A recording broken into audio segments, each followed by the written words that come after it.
दर्शकवृन्द नमस्कार। The timeline च्यानलमा तपाईलाई स्वागत छ। दर्शकवृन्द, आज हामी तपाईलाई यस भिडियोमा अन्तर्राष्ट्रिय आदिवासी दिवसका बारेमा जानकारी दिनेछौँ। भिडियोलाई अन्त्यसम्म हेरेर साथ दिनुहोला।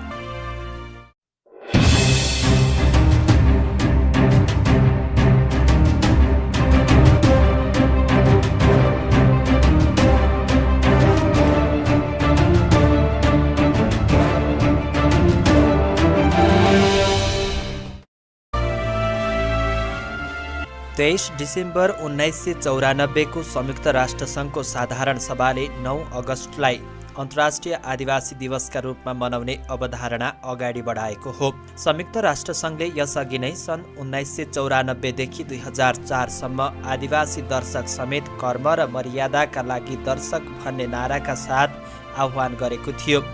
यस दिवसका लागि संयुक्त राष्ट्रसङ्घको लोगोलाई बङ्गलादेशका कलाकार रिबन देवानले तयार पारेका हुन्।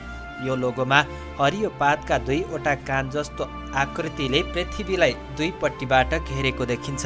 सन् 2023 को अन्तर्राष्ट्रिय आदिवासी दिवसको नारा indigenous youth as agents of change for self determination अर्थात् आफूले निर्धारण गरे अनुरूपको परिवर्तनको संवाहक आदिवासी युवाहरू भन्ने रहेको छ। आदिवासी युवाहरूको सक्रियता र सशक्तिकरणमा यस वर्ष विशेष जोड दिइएको छ। आदि भनेको के हो त? आदि भनेको धेरै पुरानो अथवा पुरानो ऐतिहासिक समयदेखि भन्ने बुझाउँछ। यस अर्थमा कुनै पनि ठाउँमा धेरै पुरानो समयदेखि बसोबास गरिरहेका, यस भूमिको माटोलाई खनी खोस्री गरेर आफ्नो पुस्ता धानी रहेका, कला कौशल र हस्तकला लगायत थुप्रै मौलिक पहिचान भएका समुदायलाई आदिवासी भनिन्छ।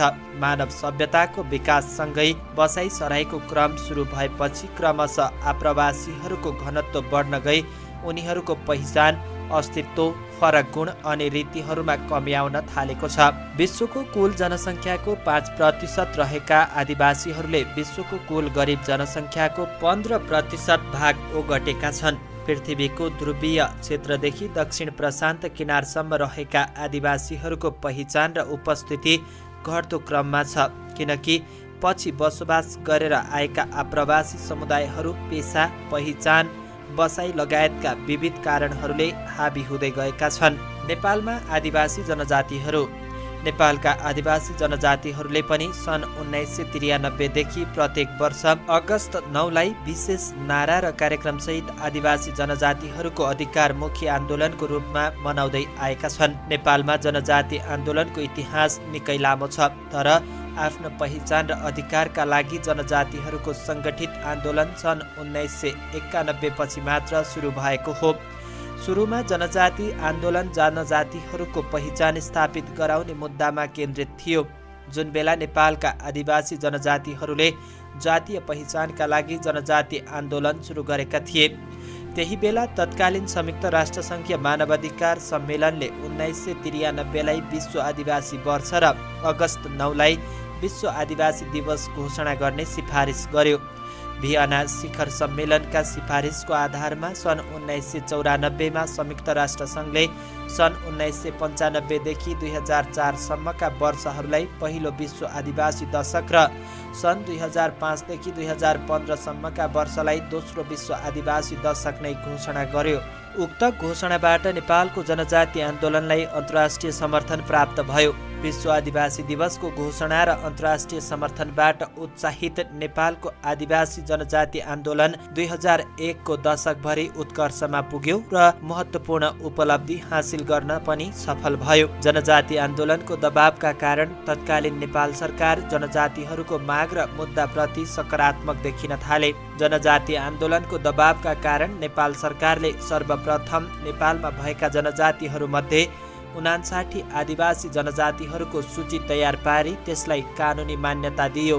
त्यसपछि सरकारले आदिवासी जनजाति विकास उत्थान राष्ट्रिय प्रतिष्ठान स्थापना गर्ने, नेपाललाई धर्मनिरपेक्ष राज्य घोषणा गर्ने, समानुपातिक निर्वाचन प्रणाली र समावेशी नीति अपनाउने, अन्तर्राष्ट्रिय श्रम सङ्गठन महासन्धि 169 र आदिवासी जनजाति अधिकार सम्बन्धी संयुक्त राष्ट्रसङ्घीय घोषणा पत्र 2007 लाई संसदबाट पारित गर्ने, आदिवासी जनजातिसँग 20 बुँदे सहमति गर्ने, शिक्षा, स्वास्थ्य र सरकारी सेवामा जनजातिका लागि आरक्षणको विशेष व्यवस्था गर्ने, मातृभाषामा शिक्षा लागू गर्ने जस्ता काम गर्यो।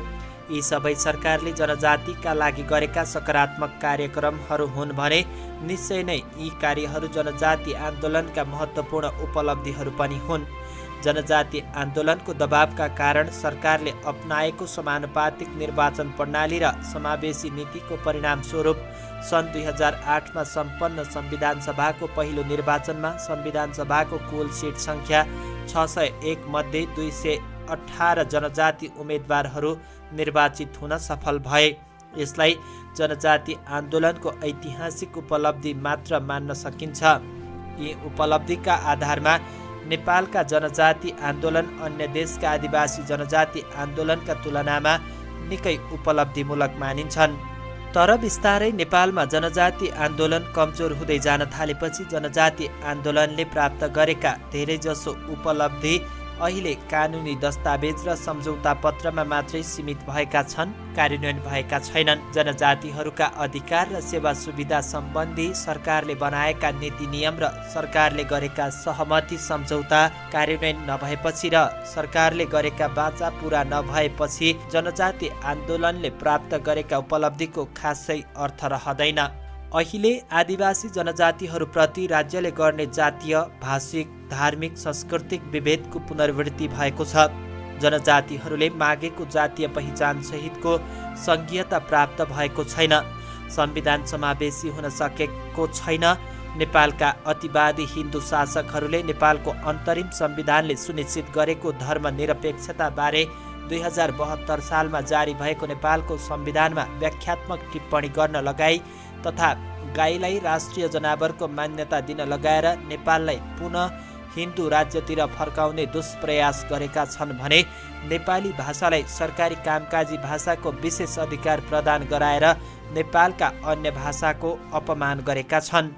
संयुक्त राष्ट्रसङ्घको आदिवासी समुदायको अधिकार सम्बन्धी घोषणापत्रको आर्टिकल 14मा आदिवासी समुदायले आफ्नो संस्कृति, भाषा, रीतिरिवाज र चलन अनुरूप सुहाउँदो शैक्षिक प्रणाली, संस्थाहरू स्थापना र नियन्त्रण गर्न पाउने अधिकार दिएको छ।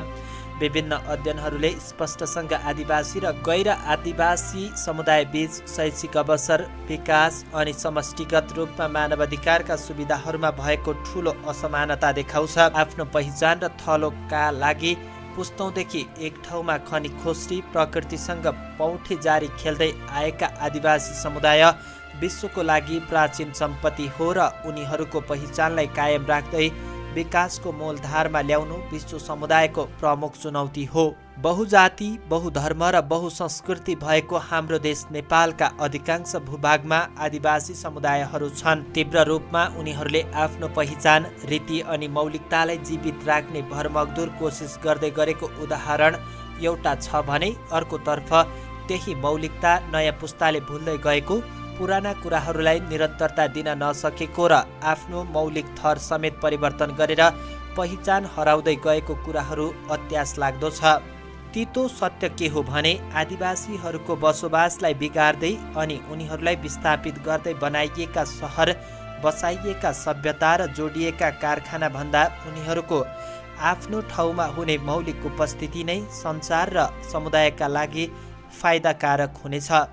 औपचारिकतामा सीमित विश्व आदिवासी दिवस। विश्व आदिवासी आन्दोलनको समग्र इतिहासको पाटोमा हेर्ने हो भने विश्वमा आदिवासीहरूले आफ्नो हक अधिकारका लागि सन् 1918 देखि 1920 मात्रै आन्दोलन सुरु गरेको देखिन्छ। तर नेपालको आदिवासी जनजाति आन्दोलनको समग्र इतिहासको पाटो हेर्दा सर्वप्रथम इस्वी सन् 1770 मा पल्लो किराँत लिम्बुवानमा त्यहाँका 10 लिम्बुहरूले विद्रोह गरेको देखिन्छ। अन्तर्राष्ट्रिय श्रम सङ्गठनले सुरुमै आदिवासी जनजातिको हक हितलाई मात्र ध्यान दिने भन्दा पनि समग्र श्रमिकको हक हितको काम गर्यो।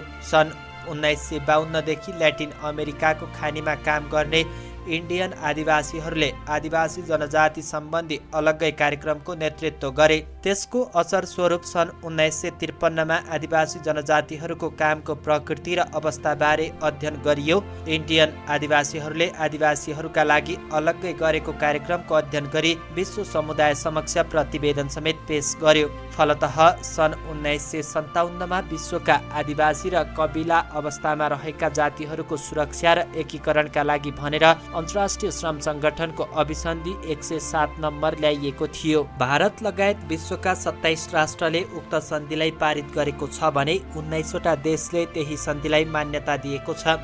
यो सन्धिले आदिवासी जनजातिको विविधतालाई स्वीकार गर्दैन, उनीहरूलाई एकीकरण सम्मेलीकरण गर्नमा जोड दिन्छ।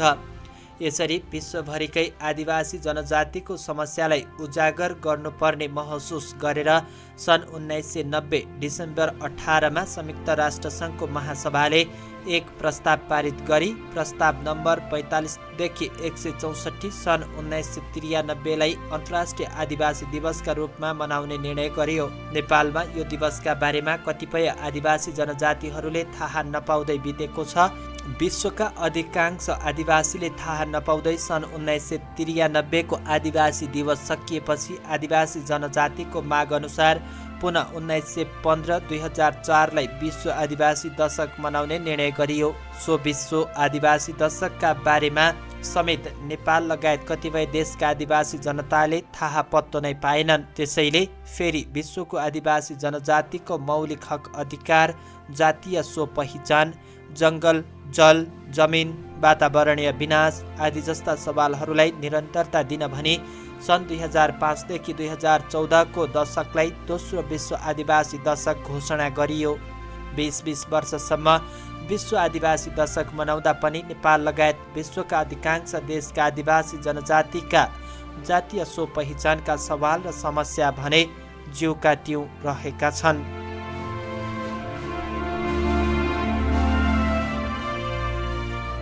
दर्शकवृन्द, यो थियो अन्तर्राष्ट्रिय आदिवासी दिवसका बारेमा बनाइएको जानकारीमूलक भिडियो। यो भिडियो तपाईँलाई कस्तो लाग्यो? पक्कै पनि जानकारीमूलक नै लाग्यो होला। यस्तै रोचक तथा जानकारीमूलक भिडियोहरूका लागि हाम्रो यस च्यानललाई सब्स्क्राइब गरी नजिकै आउने बेल आइकनमा दबाउन नबिर्सिनुहोला।